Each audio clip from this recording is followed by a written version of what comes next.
Hello and good morning to everyone. कैसे हैं आप लोग? स्वागत करता हूं मैं आपका A1 IS यूट्यूब चैनल आपके अपने प्लेटफॉर्म पे मैं आपका स्वागत कर रहा हूं।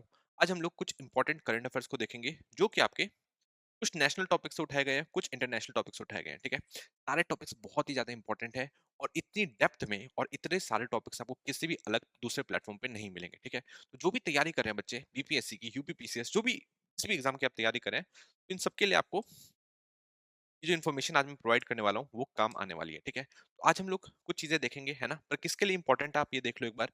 जो भी बीपीएससी वाले हमारे स्टूडेंट है ना, जो भी 71st बीपीएससी की तैयारी कर रहे हैं उनके लिए बहुत ही ज्यादा इंपॉर्टेंट करंट अफेयर्स है। 72nd बीपीएससी के लिए तैयारी कर रहे हैं, बहुत ही ज्यादा इंपॉर्टेंट करंट अफेयर्स है। ठीक है, रामबाण है, यही काम आने वाला है। ठीक है, स्ट्रेटेजी पूरा नहीं आता, बहुत सारा करंट अफेयर्स आता है, तो आपको दोनों को करते हुए कवर करते हुए चलना पड़ेगा। ठीक है, सेकंड चीज ये है कि अगर कोई बच्चा यूपीपी और दूसरे एग्जामिनेशन की तैयारी कर रहा है, यूपीएससी की तैयारी कर रहा है, तो उसके लिए भी ये जो मैं आज करवाने वाला हूँ वो इनफ होगा। ठीक है, तो इसलिए आपको अच्छे से ध्यान से देखना है, इन सारे टॉपिक्स को आज हम लोग समझ के चलेंगे। आपको पीडीएफ कहाँ मिलेगी? पीडीएफ मिलेगी आपको @A1IS ऑफिशियल चैनल पे। ठीक है, A1IS डालेंगे, @A1IS डालेंगे तो आपको दिख जाएगा सामने लिखा हुआ A1IS ऑफिशियल, आप उसको ज्वाइन कर लेंगे। ठीक है, वहां से आपको पीडीएफ मिल जाएगी। ठीक है, डेली की पीडीएफ भी अगर आपको डाउनलोड करना चाहे तो वहां से डाउनलोड भी कर सकते हैं। ठीक है, अब आज की हम क्लास स्टार्ट करते हैं। कुछ एक टॉपिक्स को देखेंगे, क्या क्या टॉपिक्स आज हम लोग कवर करने वाले हैं। पहला टॉपिक क्या है?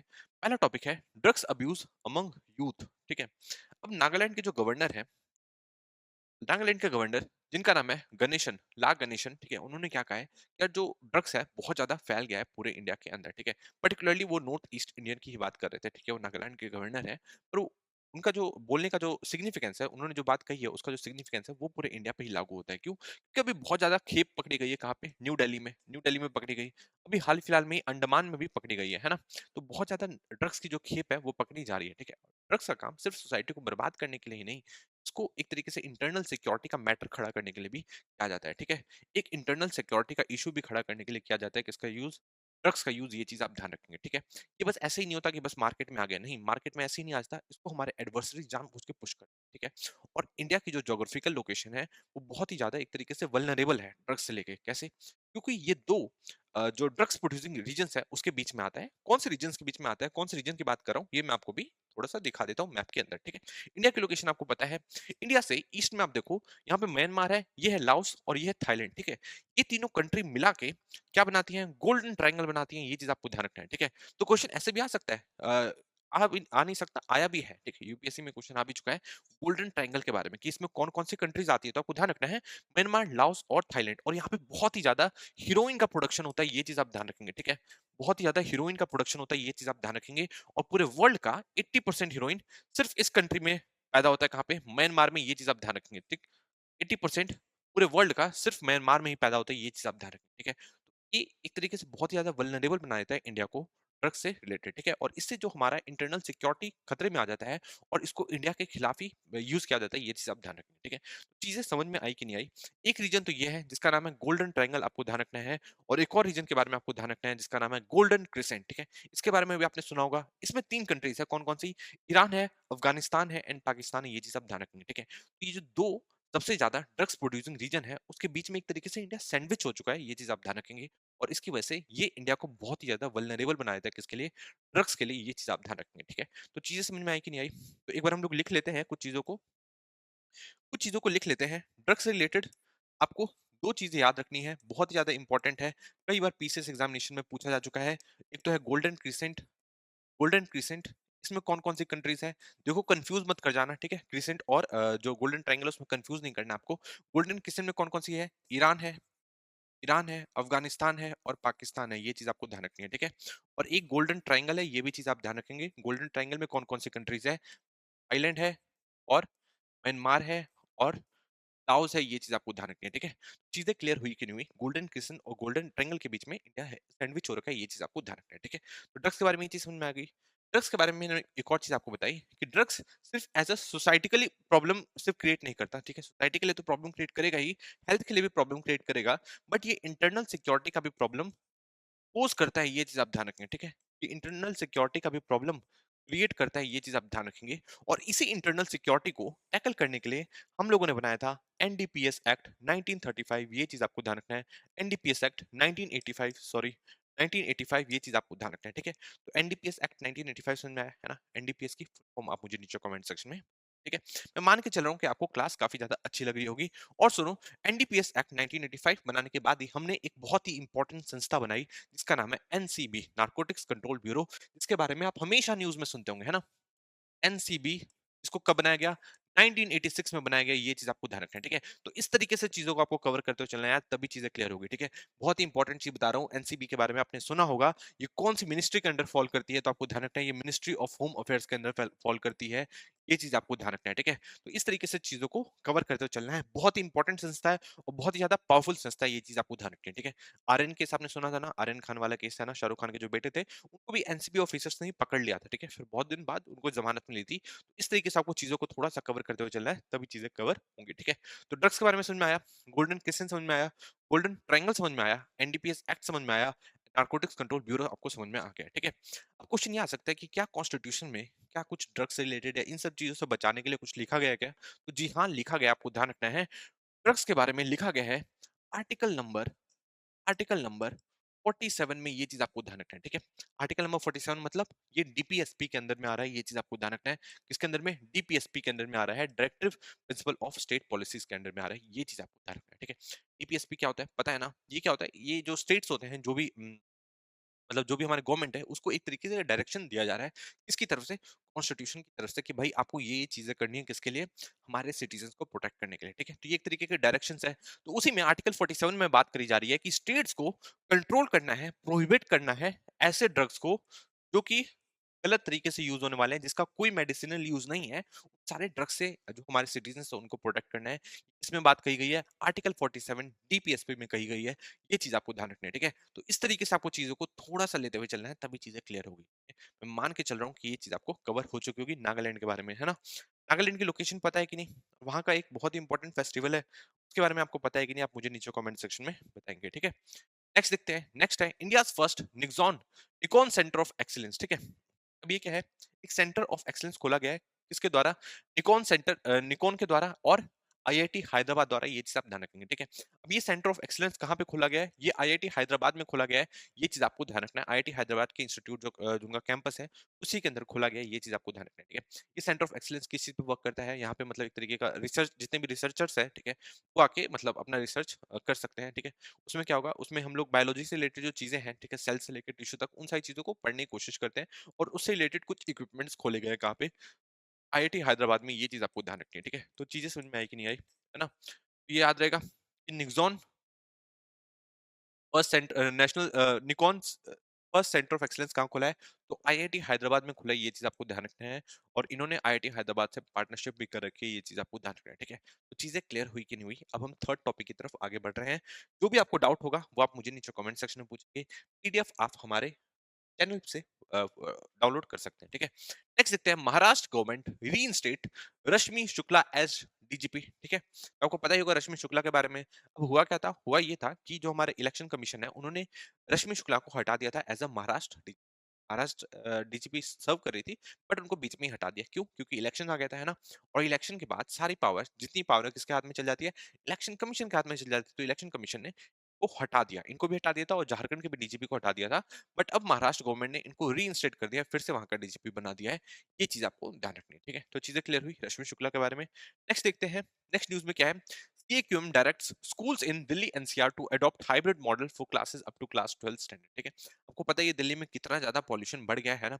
यहाँ से दो तीन चीजें निकल के आती हैं, किसके बारे में? एक तो आईएमडी के बारे में, आईएमडी के बारे में आपको कवर करना है। एक है सीएक्यूएम के बारे में, ठीक है?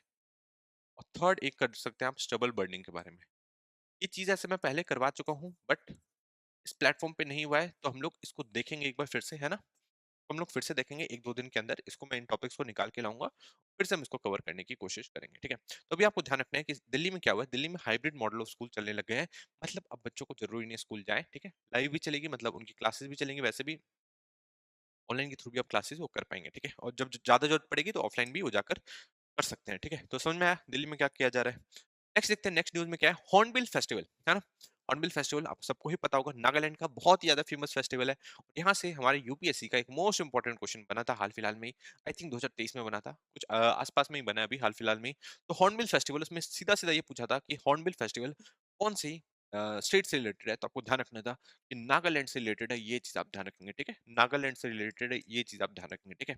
अब हॉर्नबिल फेस्टिवल के बारे में आप कुछ थोड़ा सा चीजें देख लेंगे। इसमें क्या होता है, नाचना होता है, गाना होता है, ठीक है, कुछ एग्जीबिशंस लगाए जाते हैं, कुछ मेला टाइप का लगता है, ठीक है, ये सारी चीजें करी जाती है, आर्ट एंड क्राफ्ट से रिलेटेड चीजों के ऊपर काम किया जाता है, ये सारी चीजें करी जाती है, ये चीज आप ध्यान रखेंगे, ठीक है। एक बार हॉर्नबिल फेस्टिवल के बारे में हम थोड़ी सी कुछ चीजें देख लेते हैं, ठीक है। तो नागालैंड में मनाया जाता है क्या, हॉर्नबिल फेस्टिवल, पहली चीज तो यही है ना। नागालैंड में क्या मनाया जाता है, हॉर्नबिल फेस्टिवल मनाया जाता है, ये तो आप सबको ही पता है, हॉर्नबिल फेस्टिवल मनाया जाता है। इसको हम लोग फेस्टिवल ऑफ फेस्टिवल्स भी कहते हैं, ये चीज आपको ध्यान रखना है, ठीक है। तो अगर क्वेश्चन आएगा कि फेस्टिवल ऑफ फेस्टिवल, इनमें से कौन से फेस्टिवल को कहते हैं, और उसमें 4 फेस्टिवल के नाम दिए होंगे, तो क्या आप लगा के आ जाएंगे कि हॉर्नबिल फेस्टिवल है ना? समझ में आया? तो इसको क्या कहते हैं? इसको फेस्टिवल ऑफ फेस्टिवल्स भी कहते हैं, ये चीज आपको ध्यान रखनी है, ठीक है।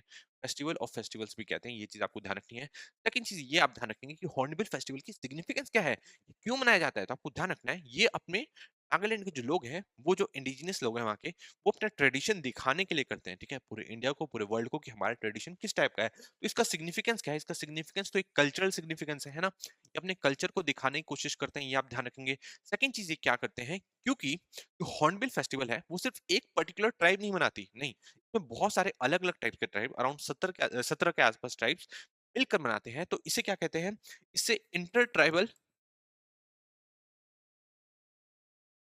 इंटर ट्राइबल जो मतलब एक तरीके से उनकी सद्भावना होती है वो भी बढ़ती है, ठीक है। तो इंटर ट्राइबल इंटरेक्शंस भी बढ़ते हैं इससे, ये चीज आप ध्यान रखेंगे, ठीक है। मतलब बहुत सारे अलग अलग ट्राइब्स मिलके इस पे मतलब मिलके मनाते हैं, तो सद्भावना भी एक तरीके की बनती है, मतलब ट्राइब्स के बीच में, दूसरे दूसरे अलग अलग टाइप के ट्राइब्स के बीच में ये चीज एक साथ मिलकर बनाते हैं, तो उससे सद्भावना भी बढ़ती है, ये चीज आपको ध्यान रखनी है, ठीक है। तो समझ में आया, इसका एक कल्चरल सिग्निफिकेंस है, मतलब ये अपने कल्चर को शोकेस करने की कोशिश करते हैं पूरे इंडिया को, पूरे वर्ल्ड को, प्लस इसमें क्या होता है, इंटर ट्राइबल ट्राइबल इंटरेक्शंस भी होते हैं, ये चीज आपको ध्यान रखनी है, ठीक है। इसमें और चीजें क्या की जाती हैं, इसमें जैसे कि आर्ट से रिलेटेड चीजें होती है ना, आर्ट से related arts and crafts show किए जाते हैं ना, पूरे 10 दिन तक ये फेस्टिवल चलता है, ये चीज आपको ध्यान रखना है, और ये हर साल मनाया जाता है, ये चीज आपको ध्यान रखना है, ठीक है। 10 दिन किया जाता है और एनुअली किया जाता है, ये चीज आप ध्यान रखेंगे, ठीक है। सेकंड चीज ये ध्यान रखेंगे कि इसमें अराउंड 17 के आसपास ट्राइब्स होती हैं, ऐसा नहीं कि सिर्फ एक पर्टिकुलर ट्राइब्स की वजह से है ये फेस्टिवल, आपको ध्यान रखना है। क्वेश्चन क्या आएगा, क्वेश्चन आएगा कि यार ये जो फेस्टिवल है वो इस टाइप ये ट्राइब मनाती है, ठीक है, किसी भी एक ट्राइब का नाम दे दिया जाएगा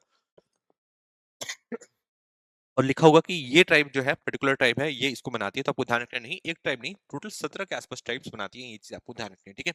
और हॉर्नबिल फेस्टिवल हम लोग लगातार मना रहे हैं, सन 2000 से लगातार मनाया जा रहा है, इसे आपको ध्यान रखना है, ठीक है।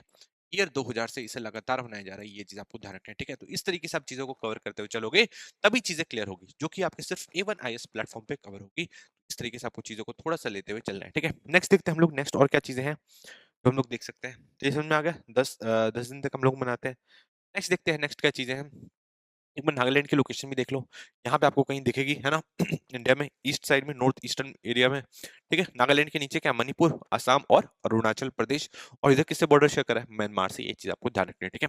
अब देखो नागालैंड और म्यांमार के बीच में एक पास भी है, उसका नाम आप मुझे नीचे कमेंट सेक्शन में बताएंगे, ठीक है। नेक्स्ट देखते हैं, नेक्स्ट है इसरोस शुक्रयान मिशन, ठीक है, इसरो का शुक्रयान मिशन। अभी शुक्रयान मिशन किसको कहते हैं, ये वीनस ऑर्बिटल मिशन की बात करी जा रही है, ठीक है।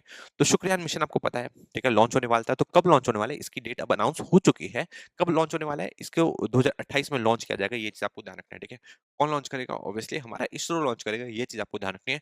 तो इसरो का शुक्रयान मिशन कब लॉन्च होने वाला है, 2028 में लॉन्च होने वाला है, ये चीज आपको ध्यान रखना है, ठीक है। शुक्रयान मिशन को ही हम लोग क्या कहते हैं, वीनस ऑर्बिटल मिशन कहते हैं। इसमें क्या किया जाएगा, इसमें वीनस को एक तरीके से पढ़ा जाएगा, उसकी स्टडी की जाएगी, ठीक है। उसमें लैंड नहीं किया जाएगा, उसकी स्टडी की जाएगी, मतलब उसके ऑर्बिट में घूम के, उसके ऑर्बिट में सैटेलाइट है हमारी, गोल गोल घूमेगी, और जो वीनस को जो मिशन है, जो वीनस है उसको ऑब्जर्व करने की कोशिश करी जाएगी, उसकी एक मैपिंग क्रिएट करने की कोशिश करेंगे, ठीक है। तो चीजें समझ में आई कि नहीं आई, कब लॉन्च होने वाला है, 2028 में लॉन्च होने वाला है, कौन लॉन्च करेगा, इसरो लॉन्च करेगा, ऑब्वियसली, ये चीज आप ध्यान रखेंगे, ठीक है। अब थोड़ी सी चीजों को हम लोग थोड़ा सा देख लेते हैं, किसके बारे में, शुक्रयान मिशन के बारे में, ठीक है, तो चीजें याद रहेंगी। तो शुक्रयान मिशन को आप एक बार देख लो, शुक्रयान मिशन को हम लोग क्या कहते हैं, इसको हम लोग वीनस ऑर्बिटल मिशन भी कहते हैं, ये चीज आपको ध्यान रखनी है, वीनस ऑर्बिटल मिशन भी कहते हैं, ये चीज़ आपको ध्यान रखनी है, ठीक है? अब देखो कोई भी जब मिशन लॉन्च होता है तो ऐसा नहीं है कि सीधा मतलब कोई भी किसी भी कुछ भी चीज़ हमें करनी है। जैसे हमें मून पे लैंडिंग करनी थी, ऐसा नहीं कि हम लोग सीधा गए और मून पे लैंड कर गए, नहीं, ऐसा नहीं हुआ था। उसमें क्या किया जाता है, उसमें क्या किया जाता है, एक बार मून के ऊपर उसके ऑर्बिट में घूम के उसको ऑब्जर्व किया जाता है, ठीक है? उसकी कंडीशन देखी जाती है, उसको मैपिंग की जाती है ना? उसके बाद नेक्स्ट जो मिशन होता है उसमें हम लोग लैंड करने की कोशिश करते हैं, ठीक है? जैसे कि चंद्रयान 1 मिशन में क्या हुआ था, चंद्रयान वन 1 मिशन में हम लोग जो कि 2008 में लॉन्च हुआ, उसमें हमने क्या किया, उसमें हम लोगों ने एक बार स्टडी करने की कोशिश की किसको, मून को, है ना? चंद्रयान 2 में हम लोग क्या कर रहे थे, वहाँ पे सॉफ्ट लैंडिंग करने की कोशिश कर रहे थे, ठीक है? जिसमें हम लोग नाकामयाब रहे थे, नहीं कर पाए। चंद्रयान 3 में हम लोग उसे सक्सेसफुली कर दिए, है ना? और चंद्रयान 4 में हम लोग क्या करेंगे, वहाँ की मिट्टी ये सब जो भी है चीज़ें लेकर आएँगे, है ना? फिर उसके बाद जो भी चंद्रयान मिशन होगा उसमें हम लोग क्या करेंगे, उसमें जो हमारे ह्यूमन्स हैं, ठीक है? जो हमारे इंडियन जो ह्यूमन्स हैं, वो भी वहाँ पे जाके रुकेंगे, ठीक है? तो ये चीज़ों को मतलब एक स्टेप बाय स्टेप चलता है, ऐसा नहीं चलता कि लगातार कोई भी चीज़ें हो जाती है। तो आपको ध्यान रखना है कि वीनस ऑर्बिटल मिशन क्या है, ये एक तरीके से मैपिंग करने की कोशिश करेगा किसकी, वीनस की, ये चीज़ आपको ध्यान रखना है, ठीक है? किसकी, ये मैपिंग करने की कोशिश करेगा, ये आपको ध्यान रखना है। क्वेश्चन क्या आएगा, क्वेश्चन आएगा कि लैंडिंग करेगा कहाँ पे, वीनस पे, तो आपको ध्यान रखना है लैंडिंग नहीं करेगा भाई, लैंडिंग की कोई बात नहीं है, ये मैपिंग करेगा, ये चीज़ आपको ध्यान रखनी है, और ये स्टडी करेगा, ये चीज़ आपको ध्यान रखना है, ठीक है? स्टडी करेगा किसकी, वीनस की। और अगर मैं आपको एक पर्टिकुलर चीज़ में बोलूँ, ये स्टडी किस चीज़ की करेगा, तो आप ध्यान रखना है कि वीनस के क्लाउड्स को स्टडी करेगा, ये चीज़ आपको ध्यान रखनी है, ठीक है? वीनस के क्लाउड्स को स्टडी करेगा, ये चीज़ आपको ध्यान रखनी है, ठीक है? वीनस का क्लाउड हो गया, उसका एटमॉस्फेयर हो गया, इन सारी चीज़ों को स्टडी करने की कोशिश करेगा कौन? वीनस ऑर्बिटल मिशन, ये चीज़ आपको ध्यान रखना है, वीनस के चारों तरफ घूम के, ठीक है? अब वीनस के क्लाउड्स के बारे में एक चीज़ आपको ध्यान रखनी है कि ये सल्फ्यूरिक एसिड से बना हुआ है, ये चीज़ आप ध्यान रखेंगे। सल्फ्यूरिक एसिड से बना हुआ है, प्लस ये कार्बन डाइऑक्साइड से बना हुआ है, ये चीज़ आपको ध्यान रखनी है, ठीक है? एक और चीज़ की स्टडी होगी, किस चीज़ की स्टडी होगी कि यहाँ पे एविडेंस देखे जाएँगे कि यहाँ पे वोल्केनिक इरप्शन हुआ था कि नहीं हुआ था, ये चीज़ आप देखेंगे, ठीक है? यहाँ पे एविडेंस देखे जाएँगे वोल्केनिक इरप्शन के। यहाँ पे वोल्केनिक इरप्शन भी हुआ है क्या वीनस के ऊपर? तो ये सारी चीज़ों को ऑब्जर्व किया जाएगा किसके द्वारा?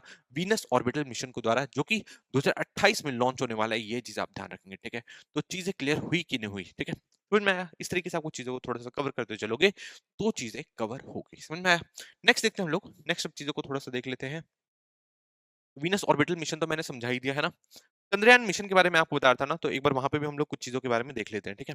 चंद्रयान मिशन के बारे में आपको बता रहा था, चंद्रयान मिशन के बारे में आपको बताया था, ठीक है? चंद्रयान के बारे में बताया, क्या बताया मैंने आपको? चंद्रयान 1 के बारे में बताया, जिसमें हमने क्या किया, चंद्रयान 1 में हम लोग उसके सिर्फ ऑर्बिट में घूम रहे थे, ठीक है? तो इसका सिग्निफिकेंस क्या था? इसका सिग्निफिकेंस था कि हम लोग सिर्फ जो चंद्रमा है, जो मून है, उसके ऑर्बिट में घूमने की कोशिश कर रहे थे, है ना? चंद्रयान 2 में हमने क्या किया? चंद्रयान 2 में हम लोगों की क्रैश लैंडिंग हो गई। हम लोग सॉफ्ट लैंडिंग करने की कोशिश करते, बट वो क्रैश हो गई, है ना? कब हुई थी? 2019 में, याद ही होगा सबको, ठीक है? बहुत ही इमोशनल मोमेंट था।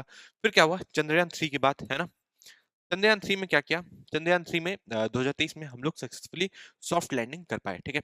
अब चंद्रयान 4 होगा, ठीक है? चंद्रयान 4 आपको ध्यान रखना है। चंद्रयान 4 में हम लोग क्या करेंगे? वहाँ की जो रॉक्स होंगे, वहाँ की जो मिट्टी होगी, उसको हम लोग लेकर आएँगे, ठीक है? पर आपको यहाँ पे मेन चीज़ ध्यान रखनी है चंद्रयान 4 के बारे में, ये सिर्फ़ हम अकेले नहीं करने वाले हैं, ये हम लोग जापान के साथ मिल के करेंगे, ये चीज़ आपको ध्यान रखनी है।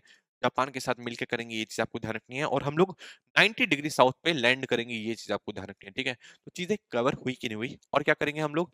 यहाँ से सॉइल्स और रॉक्स के जो पार्टिकल है वो लेकर आएँगे, ये चीज़ आपको ध्यान रखनी है, ठीक है?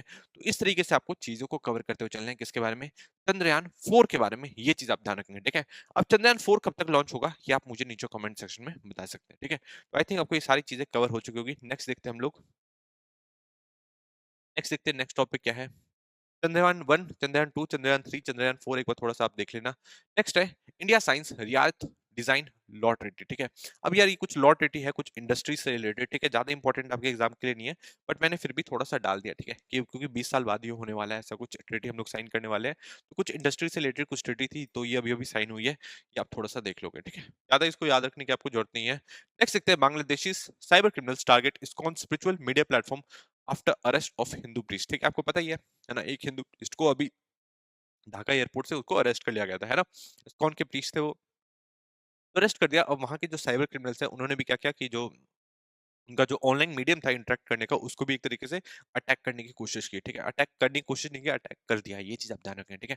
और यार वो साइबर क्रिमिनल्स थे, वो स्टेट स्पॉन्सर्ड लोग थे, ठीक है? ऐसा भी तो हो सकता है कि बांग्लादेश की सरकार खुद ही करा रही हो, क्योंकि वो एक तरीके से क्रैकडाउन तो कर ही रही है, जितने भी हिंदूज़ हैं उनके ऊपर, ठीक है?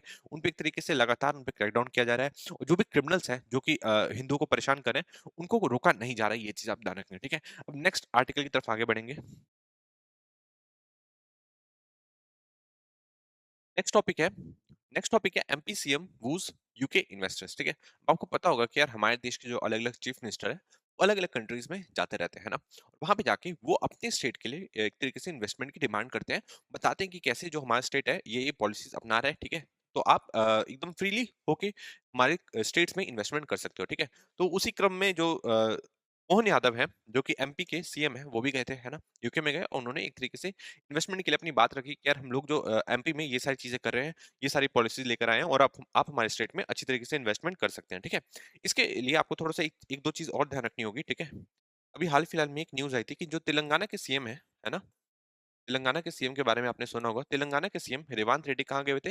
यूएसए में गए हुए थे, है ना? और यूएसए में उन्होंने बहुत सारे इन्वेस्टर से प्रॉमिस किया था, ठीक है, कि हम लोग ये सारी चीजें कर रहे हैं, ठीक है, आप हमारे जो स्टेट में इन्वेस्टमेंट कर सकते हो। तो उन्होंने 40,000 करोड़ रुपीस का इन्वेस्टमेंट करने की बात कही है, ये चीज आप ध्यान रखेंगे, ठीक है। 40,000 करोड़ रुपए की इन्वेस्टमेंट करने की बात कही गई है यूएसए के इन्वेस्टर्स की तरफ से तेलंगाना में, ये चीज आप ध्यान रखेंगे। और इसके बाद ही तेलंगाना के सीएम रेवांत रेड्डी कहाँ पे गए थे?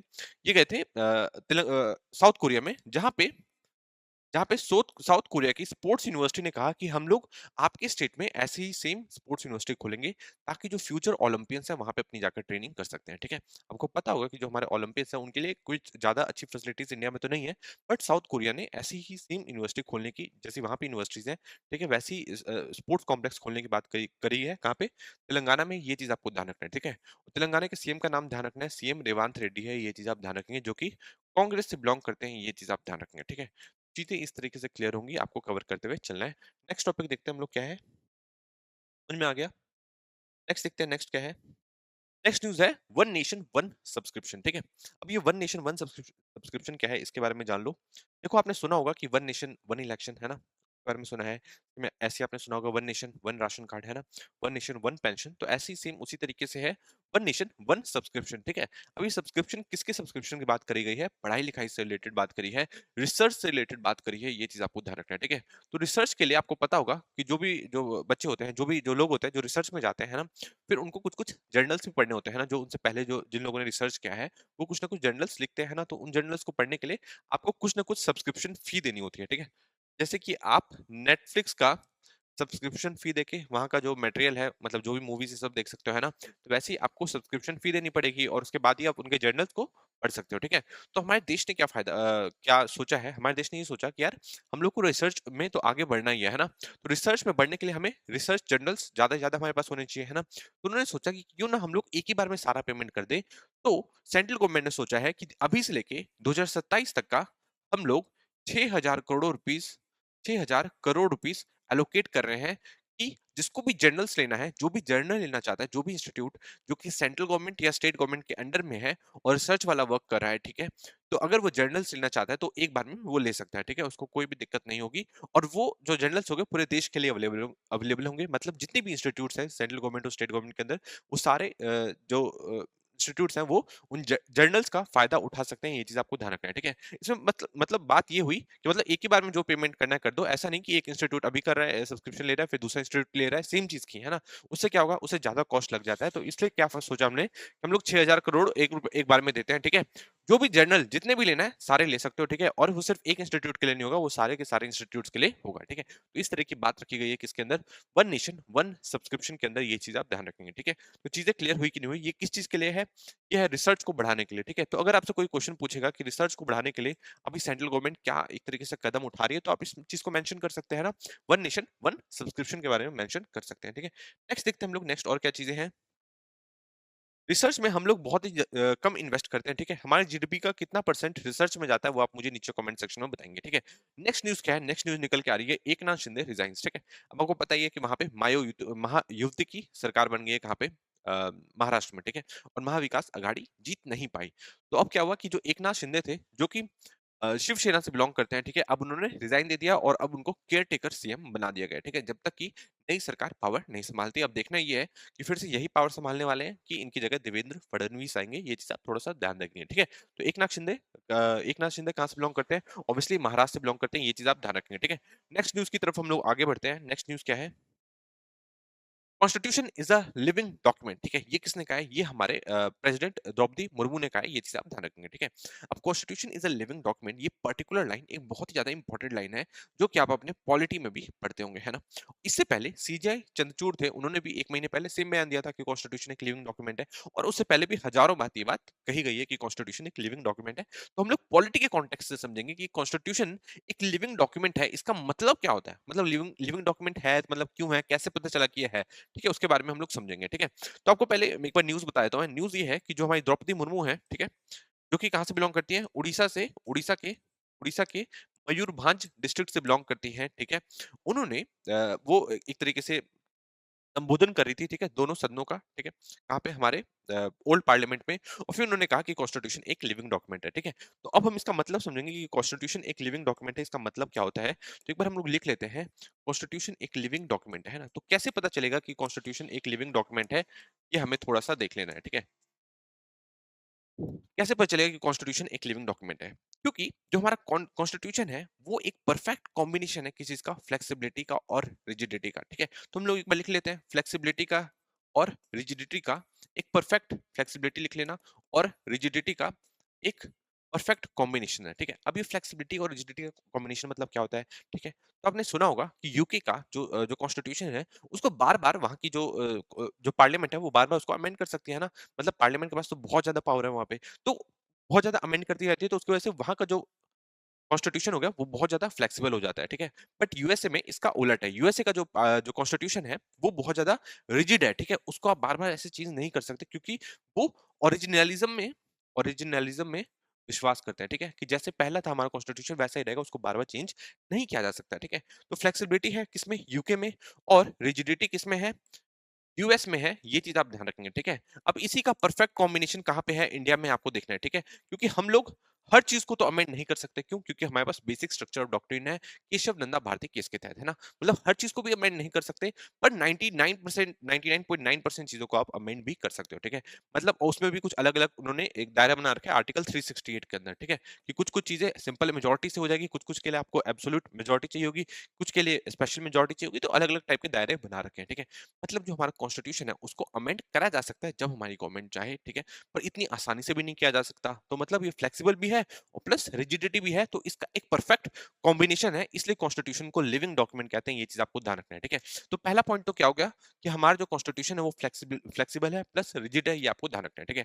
सेकंड पॉइंट आपको ध्यान रखना है कि जो हमारा कॉन्स्टिट्यूशन है, जैसे ही हमारा देश जैसे जैसे आगे बढ़ रहा है ना, जैसे जैसे टाइम बीतता जा रहा है, उसी टाइम के साथ साथ ऐसा ऐसा तो नहीं है ना कि सोसाइटी जैसे पहले थी वैसी है ना। जैसे पहले महात्मा गांधी के टाइम पे जो हमारी सोसाइटी थी, सेम वैसी सोसाइटी अभी है नहीं। बहुत सारी चीजें चेंज हो सकती है, चेंज हो चुकी है ना। तो इस बढ़ते हुए चेंज के साथ हम लोग, हमारा जो कॉन्स्टिट्यूशन है, वो भी अपने आप को लगातार इवॉल्व कर रहा है। ये आपको ध्यान रखना है। तो आपको सेकंड पॉइंट ध्यान रखना है कि अपने आप को इवॉल्व करता जा रहा है, जैसे जैसे सोसाइटी चेंज हो रही है, जैसे जैसे जो हमारा इकोनॉमिक जो स्थिति है, वो सारी चेंज होती जा रही है, वैसे ही हम लोग का जो कॉन्स्टिट्यूशन है, वो भी चेंज होता जा रहा है ना। अब हम लोग ज्यादा से ज्यादा राइट्स को आर्टिकल 21 के अंदर डाल देते हैं, लाइफ एंड लिबर्टी के अंदर, है ना, कि ये सारी चीजें तो होनी चाहिए हमारे पास, है ना। पहले तो कोई प्राइवेसी के बारे में उतना नहीं सोचता होगा, बट हम लोग अब प्राइवेसी के बारे में भी सोचते हैं ना, क्योंकि सोसाइटी जैसे जैसे चेंज होती है, वैसे वैसे उसकी नीड्स भी चेंज होती है। तो इन सारी चीजों को देखते हुए हम लोग इसको कह सकते हैं कि जो हमारा कॉन्स्टिट्यूशन है, वो अपने आप को लगातार इवॉल्व कर पाते हैं, ठीक है। थर्ड पॉइंट आपको क्या रखना है? थर्ड पॉइंट आपको रखना है कि इसको इंटरप्रिटेशन किया जा सकता है अलग अलग टाइप से, ठीक है। इंटरप्रिटेशन किया जा सकता है, इसका मतलब आप समझिए कि देखो, जो हमारा सुप्रीम कोर्ट है, उसके पास पावर है, हाई कोर्ट के पास पावर है, सुप्रीम कोर्ट के पास पावर है कि वो जो कॉन्स्टिट्यूशन है, वो को उसको अपनी तरीके से इंटरप्रेट करे, ठीक है। तो पावर किसके पास है? सुप्रीम कोर्ट के पास है ना। अब जो इंटरप्रिटेशन आपने देखा होगा कि कुछ इंटरप्रिटेशन 10-20 साल पहले कुछ और थी, उसको 20 साल बाद जो फैसला है उसको बदल दिया गया है। मतलब चीजों को सोसाइटी के हिसाब से चेंज कर दी जाती है ना। हो सकता है कि एक केस में कुछ फैसला अभी दिया गया हो, है ना, पर आज 30 साल बाद जो सोसाइटी पूरी तरीके से चेंज हो जाए, तो जो दूसरा फैसला होगा, ऐसा नहीं कि वो अभी के बेसिस पे होगा, नहीं, जो नई सोसाइटी बनी है उस बेसिस पे नया फैसला सुनाया जाता है ना। तो मतलब इसको इंटरप्रिटेशन किया जा सकता है अलग अलग टाइप से। तो ऐसा कुछ फिक्स्ड इंटरप्रिटेशन नहीं है, ठीक है। इसका इंटरप्रिटेशन बदला जा सकता है, ठीक है। ये कौन बदलेगा? सुप्रीम कोर्ट बदलेगा। दैट मीन्स कि जो हमारा जो कॉन्स्टिट्यूशन है, एक तो वो फ्लेक्सिबल भी है, रिजिड भी है। मतलब कॉन्स्टिट्यूशन को आप अमेंड भी कर सकते हो, है ना। यहाँ से आप उसको अमेंड करोगे। सेकंड, ये अपने आप को इवॉल्व करता रहेगा, जैसे जैसे जो हमारी जो सोसाइटी है वो चेंज होती रहेगी। थर्ड, इसको आप अलग अलग टाइप से इंटरप्रेट भी कर सकते हो। किसी एक तरीके से ही नहीं पढ़ना है, ठीक है, कि जैसा ऐसा लिखा गया एकदम टू द पॉइंट हमें नहीं पढ़ना है, नहीं। सोसाइटी जिस टाइप की नीड खोज रही है, ठीक है, जिस टाइप की जरूरत है सोसाइटी को, उसी हिसाब से चीजों को चेंज कर दिया जाता है। तो ये चीज आपको ध्यान रखना है कि कॉन्स्टिट्यूशन एक लिविंग डॉक्यूमेंट क्यों है, अब आपको समझ में आ गया होगा, ठीक है, समझ में आया। नेक्स्ट देखते हैं, नेक्स्ट देखते हैं, नेक्स्ट क्या है। ये चीज़ मैंने यहाँ पे भी लिख दिया कि हम लोग कॉन्स्टिट्यूशन को अमेंड कर सकते हैं ना, उसको अलग-अलग टाइप से इंटरप्रेट कर सकते हैं। उसको अडैप्ट, वो कॉन्स्टिट्यूशन अपने आप को अडैप्ट भी करता रहता है जैसे-जैसे चेंजेस होते हैं सोसाइटी में। नेक्स्ट, जो कॉन्स्टिट्यूशन है वो अपने आप को इवॉल्व करता हुआ जा रहा है, ठीक है? जैसे-जैसे सोसाइटी चेंज हो रही है, जैसे-जैसे जो हमारी इकोनॉमिक स्थिति है जो चेंज होती जा रही है, उस हिसाब से ये सारी चीज़ें भी चेंज होती जा रही है, ये चीज़ आपको ध्यान रखना है, ठीक है? नेक्स्ट न्यूज़ क्या है? नेक्स्ट न्यूज़ है India to train 85,000 85,000 students in semiconductor chip design within 5 years, ठीक है। तो आपको पता होगा कि जो हमारी अभी गवर्नमेंट है, ठीक है, वो सेमीकंडक्टर पे बहुत ज्यादा फोकस कर रही है, ठीक है। सेमीकंडक्टर एक कैपिटल इंटेंसिव इंडस्ट्री है, ठीक है। उसको लाने के लिए बहुत सारे पैसे लगते हैं, ठीक है। अभी हाल फिलहाल में आपने सुना होगा कि केनीज प्राइवेट लिमिटेड, ठीक है, केनीज प्राइवेट लिमिटेड, उन्होंने अपना प्लांट लगाने की बात कही है। कहाँ पे? गुजरात में। ये चीज आप देखेंगे, ठीक है। बहुत सारे प्लांट गुजरात में लग रहे हैं, और कहाँ लग रहे हैं? महाराष्ट्र में लग रहे हैं, और कहाँ लग रहे हैं? आसाम में लग रहे हैं। ये चीज आपको ध्यान रखना है, ठीक है। अब सेमीकंडक्टर के बारे में, ये जो पूरा इश्यू है ये बहुत बड़ा इश्यू है, तो इसको हम लोग अलग से एक बार डिटेल में करेंगे, ठीक है। अभी के लिए आप इतना जान लो कि 85,000 जो स्टूडेंट्स हैं, उनको ट्रेन करने की बात कर रही है कौन? अगले 5 साल में हमारी गवर्नमेंट। ये चीज आप ध्यान रखेंगे, ठीक है, सेमीकंडक्टर के फील्ड में। नेक्स्ट देखते हैं, नेक्स्ट क्या है। नेक्स्ट है चिन्मय कृष्णा दास, ठीक है। अभी तक इनके बारे में आपने सुन लिया होगा। चिन्मय कृष्णा दास कौन है? ये एक हिंदू प्रीस्ट है। कहाँ पे? बांग्लादेश में, है ना। अब इनको ढाका एयरपोर्ट पे अरेस्ट कर लिया गया था जैसे ही वो प्लेन से उतरे होंगे, ठीक है। तो अरेस्ट कर लिया गया, और ये काफी ज्यादा वहाँ पे फेमस भी है, तो इसकी वजह से वहाँ पे काफी ज्यादा एक तरीके से वॉयलेंस वाली स्थिति भी होगी, है ना। और एक तरीके से हिंदू पे जो क्रैकडाउन किया जा रहा है, किसके द्वारा? बांग्लादेश गवर्नमेंट के द्वारा, मतलब। तो उस क्रैकडाउन के तहत ही इन्होंने जो इस्कॉन को ये संभालते हैं, ठीक है, वहाँ का जो इस्कॉन है उसको ये संभालते हैं, और इनको अरेस्ट कर लिया गया, ठीक है। एक तरीके से इस्कॉन को भी कटघरे में रखने की बात करी जा रही है, कटघरे में खड़ा करने की बात करी जा रही है। इस्कॉन पे यह आरोप लगाया जा रहा है कि वो बांग्लादेश के खिलाफ काम करती है। तो ये सारी चीजें चल रही है कहाँ पे? बांग्लादेश में। ये चीज थोड़ा सा आप देख लेंगे। नेक्स्ट न्यूज हम लोग देखते हैं। नेक्स्ट न्यूज क्या है? नेक्स्ट न्यूज है terror groups will get befitting reply, ठीक है। अब मैंने आपको क्या बताया था कि हमारा अभी रिसेंटली संविधान दिवस मनाया गया है ना। संविधान दिवस कब से मनाया जा रहा है हम लोग? कॉन्स्टिट्यूशन डे हम लोग कब से मनाए जा रहे हैं? तो ऑफिशियली हम लोग 2015 से उसे हर साल मनाते हैं। ये चीज आपको ध्यान रखनी है, ठीक है। कौन से डेट को मनाते हैं ये आपको पता ही है, 26 नवंबर को मनाते हैं। ये चीज आप ध्यान रखेंगे। तो इसी में हमारी जो प्रेसिडेंट है उनका भी भाषण हुआ था, और वहीं पे हमारे प्राइम मिनिस्टर मोदी जी ने भी भाषण दिया, ठीक है। उन्होंने कहा कि जो आतंकवादी ग्रुप है जो कि एक तरीके से हमला करें किस पे? इंडिया पे, ठीक है, उनको हम लोग बिफिटिंग रिप्लाई देंगे, उन्हीं के भाषा में जवाब देंगे। ये किसने कहा? हमारे प्राइम मिनिस्टर मोदी जी ने कहा। ये चीज आपको ध्यान रखना है, ठीक है। अब एक तरीके से इन्होंने एक तरीके से इशारा दे दिया किसको? खालिस्तानियों को भी, है ना, कि जो कहते रहते हैं ना कि हम लोग प्लेन उड़ा देंगे, ये कर देंगे, वो कर देंगे। एक तरीके से करारा जवाब दिया गया किसकी तरफ से? प्राइम मिनिस्टर मोदी जी की तरफ से। ये चीज आप ध्यान रखेंगे, ठीक है। नेक्स्ट न्यूज देखते हैं। नेक्स्ट न्यूज क्या है? नेक्स्ट न्यूज़ है, 4 ट्रूप्स इंटरनेशनल में जा रहे हैं हम लोग। 4 ट्रूप्स किल्ड इन पाकिस्तान, ठीक है। पाकिस्तान में क्या हो रहा है आपको पता ही है। इमरान खान के सपोर्टर्स इस्लामाबाद में पहुंच गए थे, ठीक है। अब उन्होंने एक तरीके से तो टोटली वो भिड़ गए वहां के पुलिस से, और एक उसमें 4 पुलिस वालों के वहां पे जान भी चली गई। कहां पे? पाकिस्तान में, ठीक है। पाकिस्तान में बहुत सारे कन्फ्लिक्ट चल रहे हैं। एक तो बलूचिस्तान लिबरेशन आर्मी मतलब लगातार मारती रहती है वहां के क्या बोलते हैं, वहां के आर्मी जवान को, है ना, जवानों को मारती रहती है। लेकिन वहां पे सेक्टेरियन वायलेंस भी चल रहा है ना, सुन्नी वर्सेस शिया चल रहा है। थर्ड, यहाँ पे एक और इशू स्टार्ट हो गया है कि अब जो इमरान खान के जो सपोर्टर्स हैं, वो भी एक तरीके से क्लैश कर रहे हैं वहाँ के पुलिस के साथ, वहाँ की आर्मी के साथ। ये चीज़ आप ध्यान रखेंगे, ठीक है। नेक्स्ट न्यूज़ देखते हैं। नेक्स्ट न्यूज़ क्या निकल के आ रही है। इसके बारे में मैंने आपको बताया था कि बलूचिस्तान प्रोविंस है ना? ये बलूचिस्तान है, ये सिंध हो गया, ठीक है। ये हो गया केपी के खैबर पख्तूनख्वा वाला एरिया। ये चीज़ आप ध्यान रखेंगे, ठीक है। नेक्स्ट देखते हैं। इन सबको अलग-अलग करने की बात करी जा रही है, ठीक है। मतलब वहाँ के ग्रुप बोलते हैं कि यार हम लोग इसको अलग करेंगे, इसको हम अलग देश बनाएँगे, ठीक है। सिंध को वो लोग सिंध देश बनाना चाहते हैं, ठीक है। बलूचिस्तान को वो अलग ही कंट्री बनाना चाहते हैं। तो ये सारी चीज़ें चल रही है। नेक्स्ट देखते हैं। नेक्स्ट है रशिया स्ट्राइक्स यूक्रेन, ठीक है। अब आपको पता होगा यूक्रेन ने हमला किया किसके ऊपर? रशिया के ऊपर, ठीक है, लॉन्ग रेंज मिसाइल से, जो कि यूएसए द्वारा दी गई हुई थी, ठीक है। तो रशिया ने भी एक तरीके से फिर काउंटर में किया उनके उन पे हमला। अब यूक्रेन पे काफी ज्यादा उनके क्रिटिकल इंफ्रास्ट्रक्चर को नुकसान पहुंचाया। कहाँ पे? कीव में। ये चीज आप ध्यान रखेंगे, ठीक है। कीव किसकी कैपिटल है? कीव कैपिटल है किसकी?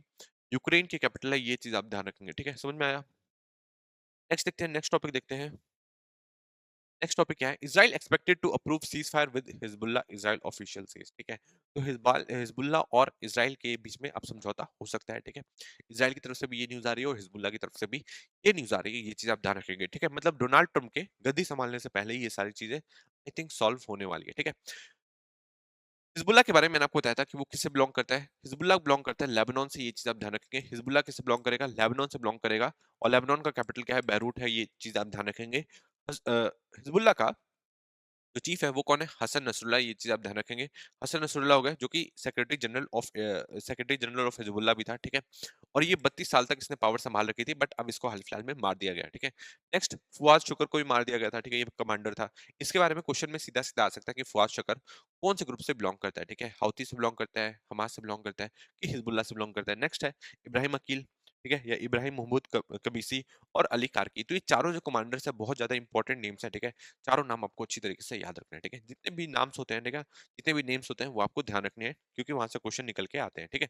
नेक्स्ट है Russia condemns irresponsible talk of nuclear weapons for Ukraine, ठीक है? तो न्यूज़ क्या है? न्यूज़ ये है कि कुछ न्यूयॉर्क टाइम्स के जो रिपोर्टर्स हैं, न्यूयॉर्क टाइम्स की तरफ से यह सूचना दी गई, मतलब यह बात बताई गई, कभी हाल फिलहाल में ही कुछ अनआइडेंटिफाइड ऑफिशियल्स ने, ठीक है? ऑफिशियल्स का नाम उन्होंने नहीं बताया, ना ही उनकी कोई पहचान बताई। उन्होंने किसको वहाँ के जो प्रेसिडेंट है, जो कि अब जाने वाले हैं, जो बाइडेन को सलाह दी है कि क्यों ना आप यूक्रेन को ही न्यूक्लियर वेपन्स दे दो, ठीक है? तो एक तरीके से अकेले ही भिड़ लेगा किससे? रशिया से। रशिया 10 बार सोचेगा यूक्रेन पे हमला करते हुए, ठीक है? अब ये ऐसे करके न्यूज़ आई तो रशिया को ये सुनकर ऑब्वियसली बहुत ज़्यादा गुस्सा आया होगा। रशिया ने कहा कि यार आप ऐसा कैसे कर सकते हो, ठीक है? ऐसा आप करोगे तो फिर उसके जो काउंटर में हम लोग करेंगे, फिर आप उसका अंदाज़ा भी नहीं लगा सकते, ठीक है? तो इसका जो हम लोग काउंटर लेंगे वो बहुत ज़्यादा भयानक हो सकता है, ठीक है? तो गलत भी है यूएसए की तरफ से इस तरीके से, मतलब यूक्रेन को एक तरीके से न्यूक्लियर वेपन देना। तो यूएसए का कहना है कि यूक्रेन के पास तो पहले से ही न्यूक्लियर वेपन थे, ठीक है? अब यूएसए ऐसा क्यों कह रहा है इसको समझो, ठीक है? 1991 में जब रशिया टूटा था, ठीक है? सोवियत यूनियन टूटा तो बहुत सारे अलग-अलग कंट्रीज बन गई, है ना? उसी में से यूक्रेन भी निकला, ये चीज़ आप ध्यान रखेंगे, ठीक है? उस टाइम यूक्रेन के पास, क्योंकि वो सोवियत यूनियन का पार्ट था, तो वहाँ पे क्या था? न्यूक्लियर वेपन, ठीक है? बट यूक्रेन ने यूक्रेन ने अपने न्यूक्लियर वेपन को 1994 में गिव अप कर दिया था, ये चीज़ आप ध्यान रखेंगे। इसने अपना जो न्यूक्लियर वेपन है उसको गिव अप कर दिया था बुदापेस्ट मेमोरेंडम के तहत, ठीक है? तो बुदापेस्ट मेमोरेंडम आपको ध्यान रखना है। इस बार आपके क्वेश्चन में आ सकता है, बुदापेस्ट मेमोरेंडम आपको ध्यान रखना है। इस मेमोरेंडम के तहत क्या किया था? यूक्रेन ने अपने न्यूक्लियर वेपन्स को गिव अप कर दिया था, रशिया को दे दिया था कि ठीक है, हम लोग अपने न्यूक्लियर वेपन्स यूज़ नहीं करेंगे, ठीक है? इसके बदले में यूक्रेन को क्या मिला? यूक्रेन को सिक्योरिटी गारंटी मिली किसकी तरफ से? रशिया की तरफ से, यूएसए की तरफ से और यूके की तरफ से, ये चीज़ आप ध्यान रखेंगे, ठीक है? तो रशिया की तरफ से, यूएसए की तरफ से और यूके की तरफ से सिक्योरिटी गारंटी दी गई थी, कहाँ पे? बुदापेस्ट कन्वेंशन में। क्योंकि रशिया अब यूक्रेन को ही थ्रेटन कर रहा है, ठीक है? अब तो सिक्योरिटी के मतलब उस यूक्रेन की ही जान के पीछे पड़ गया है, ठीक है? तो क्यों ना यूक्रेन को अब हम लोग न्यूक्लियर वेपन दे दें, ठीक है? ऐसी बात कौन कर रहा है? यूएसए बात कर रहा है, ठीक है? अब देखना क्या है, बट इसके जो कॉम्प्लिकेशंस होंगे यार बहुत ज़्यादा खतरनाक हो सकते हैं, ठीक है? ऐसे तो फिर रशिया भी दे सकता है क्यूबा को, है ना? नॉर्थ कोरिया को दे सकता है। नॉर्थ कोरिया के पास तो ऑब्वियसली पहले से ही है, बट उनको और बड़ी-बड़ी मिसाइल्स दे सकता है ना, जो सीधा यूएसए को टारगेट कर सके। तो जब ऐसे करोगे तो फिर तो बहुत सारी प्रॉब्लम्स निकल के आएँगी, ठीक है? नेक्स्ट न्यूज़ में देखते हैं नेक्स्ट क्या है? नेक्स्ट है global food week opens in Abu Dhabi, ठीक है? अब अबू धाबी में ग्लोबल फूड वीक ओपन करा गया, ठीक है? ये क्या है? इसमें बातें करी जा रही हैं किसके ऊपर? फूड सप्लाई चेन से रिलेटेड, ठीक है? कि जो हमारा फूड सप्लाई चेन है उसको हम लोगों को बरकरार रखना है, उसको टूटने नहीं देना है क्योंकि इसकी वजह से काफ़ी ज़्यादा इन्फ्लेशन भी हो रहा है, ये चीज़ आपको ध्यान रखना है, ठीक है? क्योंकि बहुत सारे जो कम्युनिकेशन के माध्यम थे, क्योंकि अलग-अलग जगह पे वॉर चल रहे हैं, उसकी वजह से टूटते हुए नज़र आ रहे हैं। तो जैसे-जैसे कम्युनिकेशन के माध्यम टूटेंगे, वैसे ही जो हमारा सप्लाई चेन है वो भी टूटेगा। जब सप्लाई चेन टूटेगा तो चीज़ों का जो दाम है वो उतने ही ज़्यादा बढ़ जाएँगे, ठीक है? इससे क्या होगा? इन्फ्लेशन वाली प्रॉब्लम हो जाएगी, ये चीज़ आपको ध्यान रखनी है, ठीक है? तो इन्फ्लेशन को काउंटर करने के लिए और कैसे, मतलब हम लोग आगे क्या-क्या चीज़ें कर सकते हैं, ताकि जो हमारा सप्लाई चेन है वो इन वॉर प्रूफ बन सके, ठीक है? जो हमारा सप्लाई चेन है उसको हमें वॉर प्रूफ बनाना पड़ेगा, तभी ये सारी चीज़ें सुधर सकती हैं, ये चीज़ आप ध्यान रखें, ठीक है? तो आई थिंक आपको ये सारी चीज़ समझ में आ रही होगी। नेक्स्ट देखते हैं नेक्स्ट न्यूज़ में क्या है? नेक्स्ट है न्यूज़ में global media congress 2024 launches with spectacular opening in Abu Dhabi, ठीक है? अब ग्लोबल मीडिया कांग्रेस 2024 को ओपन किया गया। ऐसा नहीं कि पहली बार हो रहा है, इससे पहले भी हो चुका है, ठीक है? इसमें क्या किया जाता है? मीडिया को मॉडर्नाइज करने की बात करते हैं, ठीक है? मीडिया को मॉडर्नाइज करने की बात करते हैं, प्लस इसको प्रोटेक्ट करने की बात करते हैं, ये चीज़ आप ध्यान रखेंगे। और इसमें बात की जाती है कि फ्यूचर में जो हमारा मीडिया होगा उसका क्या रोल होगा, ठीक है? तो ये कुछ छोटी-छोटी न्यूज़ है, एक बार थोड़ा-सा देखते हुए चलो। न्यूज़ में ज़रूरी नहीं है क्या है, बस ये आ सकता है, सॉरी क्वेश्चन में ज़रूरी नहीं है क्या है, क्वेश्चन ये आ सकता है कि ग्लोबल मीडिया कांग्रेस 2024 कहाँ मनाया गया था? तो अबू धाबी में मनाया गया था, ठीक है? तो इस तरीके से चीज़ों को थोड़ा-सा याद रखते हुए चलना है, ठीक है? नेक्स्ट देखते हैं हम लोग, नेक्स्ट क्या है? नेक्स्ट है Pakistan violent clashes erupt as PTI protesters seize Islamabad 0 point, ठीक है? तो जैसे यार हमारे यहाँ पे है, ठीक है? कुछ-कुछ पॉइंट्स है ना, जैसे कि आपने सुना होगा कुछ-कुछ चीज़ें हैं ऐसी जहाँ पे हमेशा प्रोटेस्ट होता है, जैसे कि प्रोटेस्ट होता है तो दिल्ली चले जाते हैं ना, दिल्ली में भी पर्टिकुलर जगह चले जाते हैं, तो वैसे ही पाकिस्तान में भी ज़ीरो पॉइंट है, ठीक है? तो वहाँ पे जो पीटीआई के जो सपोर्टर्स थे, पीटीआई किसी पार्टी है, वो है हमारे इमरान खान की पार्टी है ना, तो इमरान खान के जो सपोर्टर्स थे, उन्होंने उस जगह को सीज़ कर दिया था, उसकी वजह से काफ़ी ज़्यादा क्लैश हो गया था, कहाँ पे? वहाँ की पुलिस के बीच में और पीटीआई के सपोर्टर्स के बीच में, ठीक है? इसी के साथ आज की क्लास को मैं खत्म करना चाहूँगा। Thank you so much for your cooperation. Class कैसी लगी वो आप मुझे नीचे कमेंट सेक्शन में बताओगे और इसका जो पीडीएफ अगर आपको डाउनलोड करना है तो @A1IS पे आपको जाकर फॉलो करना होगा, ये चीज़ आप ध्यान रखेंगे। वहाँ पे आप जाके फॉलो करेंगे तो A1IS ऑफिशियल चैनल आपको दिखेगा। आप उसको फॉलो करेंगे और वहाँ से पीडीएफ को डाउनलोड करेंगे, ठीक है? इसी के साथ आज की वीडियो को मैं समाप्त करना चाहूँगा। Thank you so much.